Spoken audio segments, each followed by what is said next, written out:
Hello everyone, John from Western Maine Defensive Tactics.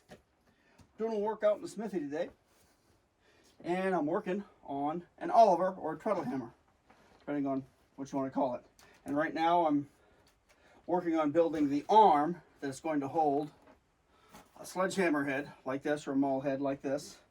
This head's going to go right on there like this, and I'm machining it down so I have a portion that sticks out. I got a little ways more to go, that sticks out enough so I can actually put a pin in there so the head doesn't fly off. I'm going to fit this head and another head over there to it. And then, come on, then I'm going to round off the end of this arm. This arm is going to sit right in the groove between these two timbers. And I'm going to drill a hole probably at a couple of different heights.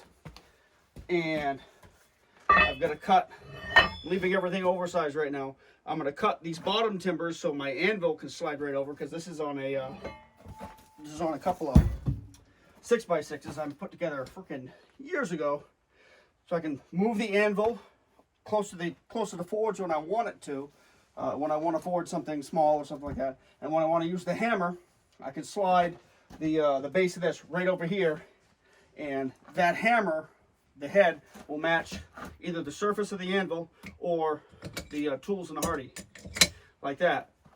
And I've got a couple of springs from a garage door someplace. I set them someplace where I know where they were, and you know how that works. I got 3 or 4 springs from a garage door that I'm going to rig in some fashion to haul that hammerhead up. We're going to treadle with a couple of probably pieces of flat stock so I can step on it, and it'll take the place of a hand hammer or a striker for you. And it'll be compact. It'll fit right in my little space here. I'm gonna clean out the rest of the shop to put another couple of tools in. I've got to move my cutting torch out here. I've got a chop saw that I found that I'm going to put an abrasive blade on for cutting up stock and things like that. So forge is here, grinder is here right now. Oliver's going to be right there. Anvil's going to be mobile. I'm going to find a more permanent place for my my leg vise. This is one of my favorite tools in the shop because that belonged to my great-grandfather.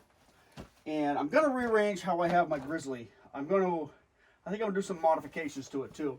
I'm working on a grinding jig for it. I've never really used one before. I've done everything freehand, but I'm getting to the point where a grinding jig is probably a good thing for me to have. And I might put it back there, build a nice sturdy bench. But I built this one, sheesh, going on 20 years ago, because I've had this grinder a good long time. And I want to get it so I have more free use of that bottom contact wheel. But though the Grizzly's been a real good grinder for me. But anyway, that's what's going on in the smithy right now. And maybe when we get a little further along on it, I'll show you another video and we'll update you from there. Alrighty, take care.